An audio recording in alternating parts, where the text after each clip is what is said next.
Hello प्रिय विद्यार्थियों, सभी को नमस्कार। कल हमने ब्रिटिश संविधान की विशेषताओं के बारे में अध्ययन किया था। आज हम उसी कड़ी में ब्रिटिश संविधान में वहाँ की जो राजनीतिक व्यवस्था है, उस राजनीतिक व्यवस्था में सम्राट का पद एवं राजमुकुट दो शब्द हैं, इनके बारे में आज डिस्कशन करेंगे। इस पर कई बार एग्जाम में प्रश्न आता है कि सम्राट एवं राजमुकुट में क्या अंतर है। कई बार ये प्रश्न आता है कि सम्राट मृत है, सम्राट चिरंजीव हो, the king is dead, long live the king. तो इस टाइप के इसके ऊपर प्रश्न आता है, इसकी विवेचना कीजिए या इसके बारे में आप क्या जानते हैं। तो आज हम इसके बारे में डिस्कस करेंगे। सबसे पहले हम देखते हैं कि ब्रिटेन में जो सम्राट जो शब्द आया है, कि सम्राट शब्द इसका मतलब ये होता है कि वहाँ पर किसी न किसी रूप में या वहाँ पर राजतंत्रात्मक शासन व्यवस्था पाई जाती है। क्योंकि जिस देश में राजतंत्रात्मक शासन व्यवस्था पाई जाती है, वहाँ पर सम्राट या राजा शब्द का प्रयोग है वो शासक के रूप में किया जाता है। ब्रिटेन में प्राचीन काल की जहाँ बात करते हैं तो उस समय देखते हैं कि ब्रिटेन में एक बहुत बड़ा भव्य समारोह होता था और उस समारोह में सम्राट को एक राजपद के रूप में, एक राजा के रूप में, राजा के पद पर आसीन किया जाता था। तो उस समय स्थिति ये थी कि सम्राट एक निरंकुश या राज्य की समस्त प्रकार की जो सत्ता है वो सम्राट या राजा के अधीन में हुआ करती थी।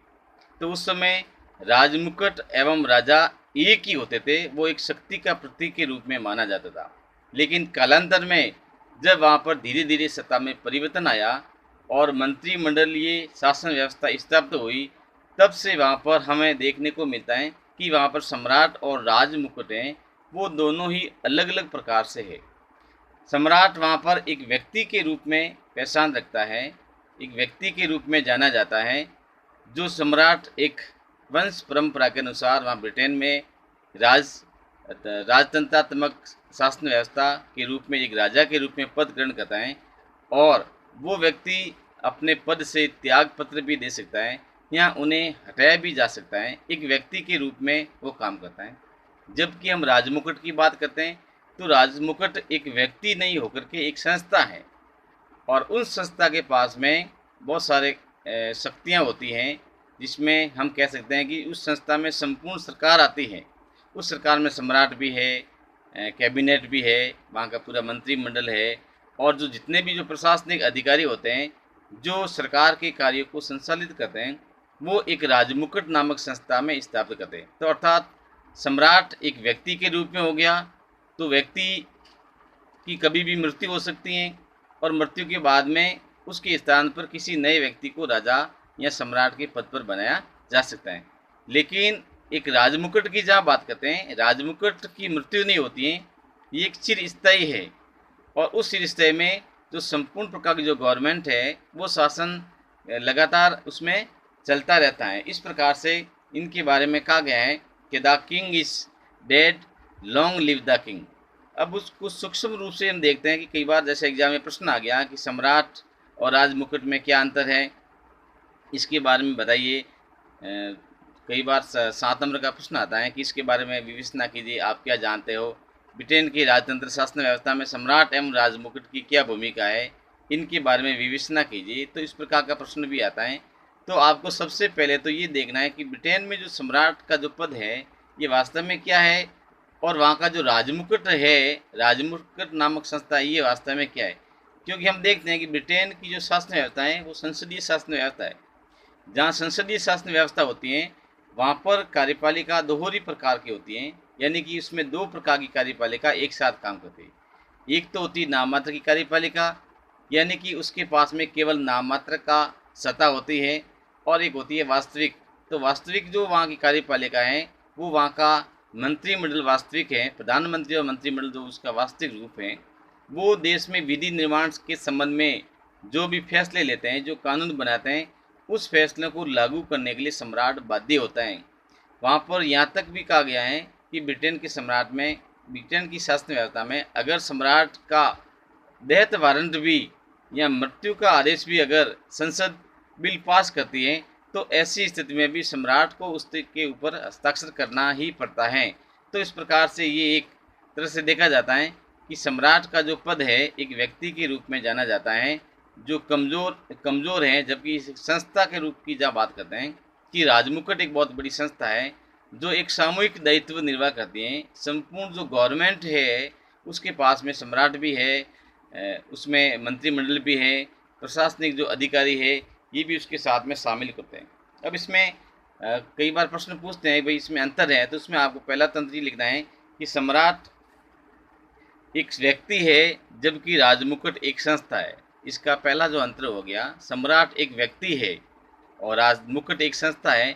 तो व्यक्ति के रूप में सम्राट है, अब उसकी मृत्यु हो गई, पद पे रहते हुए मृत्यु हो गई, या उनको उसने स्वयं ने पद से त्यागपत्र दे दिया, या उनको एक वैधानिक प्रक्रिया के द्वारा अपने पद से हटा दिया। तो इस प्रकार से एक व्यक्ति है वो कभी भी नष्ट हो सकता है, उसके स्थान पर दूसरा व्यक्ति जन्म ले सकता है। जबकि राजमुकुट एक संस्था है, संस्था वहाँ के शासन में एक स्थान स्थायी है, तो उसमें जो सरकारें चलती रहती हैं। दूसरा इसमें कहते हैं कि सम्राट अस्थायी है जबकि राजमुकुट स्थायी है। दूसरी दोनों में विशेष अंतर यह है कि सम्राट अस्थायी है, अर्थात ये है कि सम्राट का जो पद है वो जिस पद पर काम करता है, आज जो राजा है कल उसकी मृत्यु हो जाती है तो उसके स्थान पर नया राजा पद धारण कर लेता है। तो उसी प्रकार से कहा गया है कि सम्राट एक व्यक्ति के रूप में, इसलिए ये एक अस्थायी है, जबकि राजमुकुट एक संस्था के रूप में और ये एक स्थायी रूप में काम करती है। सम्राट एक व्यक्ति है, इंडिविजुअल है, जबकि राजमुकुट एक सामूहिक है। ये इसका तीसरा प्रमुख अंतर है कि सम्राट एक व्यक्ति के यानी एक इंडिविजुअल व्यक्ति के रूप में काम करता है, जबकि राजमुकुट एक सामूहिक है, यानी कि उनके साथ साथ में संपूर्ण सरकार है, मंत्रिमंडल हैं, जितने भी जो प्रशासनिक अधिकारी हैं, ये संपूर्ण जो एक सामूहिक रूप से जो ताकत बनती है जिसको हम कहते हैं संपूर्ण रूप से जो गवर्नमेंट है, ये राजमुकुट के रूप में काम करती है। तो इस प्रकार से वास्तविक रूप से हम देखते हैं कि सम्राट शक्तिहीन है, जबकि राजमुकुट है वो शक्तिशाली है। ये भी इसका एक प्रमुख अंतर है कि सम्राट एक शक्तिहीन है, यानी उसके पास में नाम मात्र की सत्ता है, उसके पास में कोई वास्तविक शासन नहीं है, जबकि जो मूल रूप से जो शासन है, वास्तविक जो कार्यपालिका काम करता है वो एक राजमुकुट के रूप में काम करता है। तो सम्राट केवल एक राजमुकुट का पद धारण करता है, लेकिन वास्तविक जो उसके पास में पद हैं वो केवल एकमात्र शक्तिहीन पद हैं, या हम यूँ कह सकते हैं कि ये केवल एक नाम मात्र का सत्ता है। तो इस प्रकार से ब्रिटेन शासन व्यवस्था में ये जो दो प्रमुख पद है सम्राट और राजमुकुट है, इसके बारे में कई बार विद्यार्थी समझ नहीं पाते हैं। तो आपको एक सामान्य रूप से बात है कि सम्राट का पद है, इसका मतलब वहाँ पर राजतंत्रात्मक शासन व्यवस्था है। तो प्राचीन काल में जो सम्राट का पद किस प्रकार से स्थापित हुआ था और वर्तमान की स्थिति में हम देखते हैं कि आज वर्तमान में राजनीतिक घटनाक्रम में उसका क्या स्थान है। तो इस प्रकार से यह दोनों ही अर्थ है कि सम्राट एक व्यक्ति के रूप में, जबकि राजमुकुट एक संस्था के रूप में जिसके पास में संवैधानिक अधिकार हैं, कानून बनाने का अधिकार है, राष्ट्र की संपूर्ण जो सरकार चलाने की वास्तविक शक्ति इनके पास में है। धन्यवाद।